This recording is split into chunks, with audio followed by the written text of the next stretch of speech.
কোহিনুৰ পোহৰৰ পাহাৰ ডেকানত উৎপত্তিৰ পৰা বৰ্তমান লণ্ডনৰ টাৱাৰত অৱস্থিত হোৱালৈকে কোহিনুৰে এক অশান্ত যাত্ৰা কৰি আহিছে। ভাৰতীয় স্বাধীনতা লাভ কৰাৰ পিছৰে পৰা মাজে মাজে কূটনৈতিক শৰীৰ কেন্দ্ৰবিন্দু হৈ আহিছে কোহিনুৰ হীৰা, আৰু একাংশ চীনে ইয়াক ঘূৰাই পোৱাৰ দাবী তুলিছে। 1850 চনত ভাৰতৰ পৰা ওলাই যোৱা এই অমূল্য হীৰাটোৱে এতিয়া লণ্ডন টাৱাৰত প্ৰদৰ্শিত ব্ৰিটিছ মুকুতাৰ মণিৰ অংশ হিচাপে গঠন কৰি দৰ্শকক এক কালজয়ী সৌন্দৰ্যৰ সোৱাদ ল'বলৈ বাধ্য কৰাইছে, যিয়ে বিগত বহু দশকত দেশজুৰি বহু ৰাজকক জোকাৰি গৈছে। বৰ্তমান অন্ধ্ৰপ্ৰদেশৰ কৃষ্ণ অৱবাহিত কুলৰ খনিত সেই সময়ত কাকতীয়া ৰাজ্যৰ অধীনত 13 তাৰিখে কোহিনুৰ হীৰা পোৱা বুলি কোৱা হয়। শতিকা পৰৱৰ্তী কেইটামান দশকলৈকে বিভিন্ন শক্তিৰ মাজৰ হীৰাৰ দখলৰ পৰিৱৰ্তন ঘটিল। 1310 চনত মালিক কাফুৰৰ অধীনত আলাউদ্দিন খিলজীৰ বাহিনীয়ে ৱাৰাংগলত অভিযান চলাই কোহিনুৰক অন্যান্য সা-সামগ্ৰীৰ লগতে আক্ৰমণকাৰীয়ে দিল্লীলৈ লৈ যায়। ই একেবাৰে দিল্লী চুলতান আৰু তাৰ পিছত মোগলৰ হাতত থাকিল। বাবৰ আৰু হুমায়ুনে দুয়োৰে স্মৃতি গ্ৰন্থত কোহিনুৰৰ উল্লেখ আছে। শ্বাহজাহানে তেওঁৰ উপকথাত ময়ূৰ সিংহাসনত স্থাপন কৰিলে। 1739 চনত যেতিয়া পাৰস্য নাদিৰ শ্বাহে দিল্লী আক্ৰমণ কৰি মোগলৰ কোষাগাৰত লুট কৰিছিল, তেতিয়া মহম্মদ শ্বাহৰ পৰা ময়ূৰ সিংহাসনৰ লগতে কোহিনুৰ কাঢ়ি লৈ গৈছিল। কোৱা হয় যে প্ৰথমবাৰৰ বাবে হীৰাটো দেখাৰ লগে লগে নাদিৰ শ্বাহে উচ্চাৰণ কৰিছিল কোহ-ই-নুৰ, অৰ্থাৎ পোহৰৰ পৰ্বত। তেনেকৈ শিলটোৰ নাম পালে। কিংবদন্তি অনুসৰি যেতিয়া নাদিৰ শ্বাহে দিল্লী লুটপাট কৰিছিল, তেতিয়া মোগল সম্ৰাট পাগুৰিত লুকাই থকাৰ বাবে কোহিনুৰক কোষাগাৰত বিচাৰি নাপালে। এই কথা জানিব পাৰি নাদিৰ শ্বাহে সদিচ্ছাৰ ইংগিত হিচাপে পাগুৰিটোৰ বিনিময়ত প্ৰস্তাৱ দিলে, আৰু এইদৰে আক্ৰমণকাৰীয়ে মোগল সম্ৰাটক প্ৰতাৰণা কৰি কোহিনুৰ হীৰাৰ পৰা বিচ্ছেদ ঘটালে। 1747 চনত নাদিৰ শ্বাহৰ হত্যাৰ পিছত এই হীৰা তেওঁৰ সেনাপতিৰ হাতত পৰিল। তেনে এজন জেনেৰেল আহমেদ শ্বাহ দুৰাণীয়ে কোহিনুৰক এৰি দেশ এৰি পলায়ন কৰে। দশক পিছত তেওঁৰ বংশধৰ শ্বাহ ছুজা দুৰাণীয়ে লাহোৰত উপস্থিত হয়, য'ত শিখ শাসক মহাৰাজা ৰঞ্জিত সিঙে তেওঁক আফগানিস্তানৰ আমিৰ হ'বলৈ সহায় কৰে। তেওঁৰ সহায় আৰু আতিথ্যৰ বিনিময়ত শ্বাহ ছুজা দুৰাণীয়ে 1713 চনত ৰঞ্জিত সিঙক কোহিনুৰ উপহাৰ দিয়ে।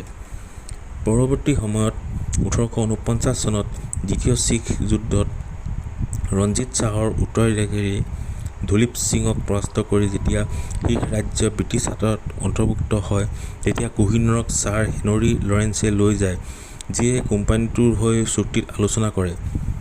ডালহাউছিয়ে কঠোৰ নিৰাপত্তাৰ অধীনত এই হীৰাটো লণ্ডনলৈ প্ৰেৰণ কৰে।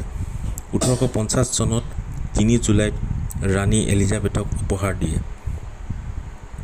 1851 চনত হাৰ্ডিং পাৰ্কত গ্ৰেট লণ্ডন প্ৰদৰ্শনীত মুকলি কৰাৰ সময়ত ব্ৰিটিছ জনসাধাৰণক এই হীৰা দেখুওৱা হৈছিল। হীৰাটোৰ বিষয়ে টাইমছত কাকতে লিখিছিল, "the Kohinoor is at present dedicatedly the lion of the exhibition". ভিক্টোৰিয়াই প্ৰিন্স এলবাৰ্ট হীৰাটোৰ বৰ্তমান ওজন 105.6 কেৰেটলৈকে কাটিলে তাৰ জিলিকনিত ঘূৰাই আনিবলৈ। ৰাণী ভিক্টোৰিয়াই কোহিনুৰ পিন্ধিছিল তেওঁৰ মুকুটত নহয়, তেওঁৰ পোছাক ব্ৰচ হিচাপে। তেওঁৰ মৃত্যুৰ পিছত 1902 চনত তেওঁৰ ৰাজ অভিষেক সময়ত তেওঁৰ বোৱাৰী সপ্তম এডৱাৰ্ডৰ পত্নী ৰাণী আলেকজান্দ্ৰাৰ মুকুট স্থাপন কৰা হয়।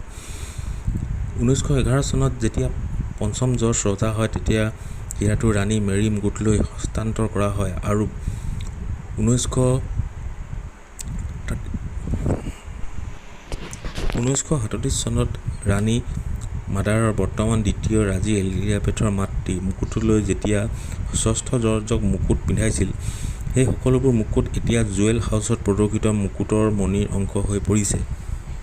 ভিক্টোৰিয়াক কোহিনুৰৰ সৈতে উপস্থাপন কৰা মূল ব্ৰেচলেটটো ইয়াত দেখা যায়। যিজন এই হীৰাৰ মালিক তেওঁৰ পৃথিৱীৰ মালিক হ'ব, কিন্তু ইয়াৰ সকলো দুৰ্ভাগ্যও জানিব। কেৱল ভগৱান বা এগৰাকী নাৰীয়েহে শান্তিহীনভাৱে পিন্ধিব পাৰে।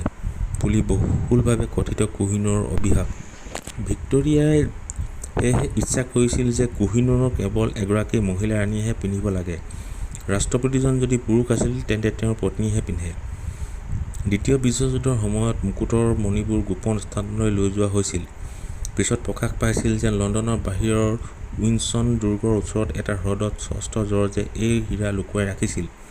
ইয়াক লুকাই থকা ঠাইখনৰ বিষয়ে জনা একমাত্ৰ মানুহ আছিল ৰজা আৰু তেওঁৰ লাইব্ৰেৰিয়ান ওৱেন মৰ্ছেট। এই আইকনিক হীৰাটোৰ মূল্য কোনো আনুষ্ঠানিক অনুমান কৰা হোৱা নাছিল, কাৰণ ইয়াৰ সদায় হয় উপহাৰ দিয়া হৈছিল, চুৰি কৰা হৈছিল বা প্ৰতাৰণা কৰাৰ বিষয়ে আৰু কেতিয়াবা মুকলিকৈ বিক্ৰী কৰা হোৱা নাছিল। কিন্তু নাদিৰ শ্বাহে আক্ৰমণৰ পিছত যেতিয়া পাৰস্যলৈ লৈ গৈছিল তেতিয়া তেওঁৰ পত্নীয়ে হীৰাৰ বিষয়ে কৈছিল বুলি কোৱা হয়। এজন শক্তিশালী মানুহ যদি 4 শিল নিক্ষেপ কৰে, এটা উত্তৰ, এটা দক্ষিণ, এটা পূব আৰু এটা পশ্চিম, আৰু পঞ্চম শিল পথাৰত ওপৰলৈ উঠে, আৰু যদি এইবোৰৰ মাজৰ ঠাইখিনি সোণেৰে ভৰাই দিয়া হয়, তেন্তে সকলোৱে কোহিনুৰৰ মূল্যৰ সমান হ'ব। ভাৰত, পাকিস্তান, ইৰাণ, আফগানিস্তান চৰকাৰে আটাইকেইখনেই কোহিনুৰৰ মালিকীস্বত্ব দাবী কৰাৰ চেষ্টা কৰি বিগত সময়ছোৱাত ইয়াক ঘূৰাই দিয়াৰ দাবী জনাইছিল। সকলো দাবীৰ বাবে ব্ৰিটিছসকলে 2010 চনত জুলাই মাহত ভাৰত ভ্ৰমণৰ সময়ত দিয়া তেওঁৰ বৰ্তমানৰ প্ৰধানমন্ত্ৰী ডেভিড কেমেৰনৰ বক্তব্যত এটা অমোহিত উত্তৰ থকা যেন লাগে। যদি আপুনি হয় বুলি কয়, তেন্তে আপুনি হঠাতে দেখিব যে ব্ৰিটিছ সংগ্ৰহালয়টো খালী হৈ পৰিব।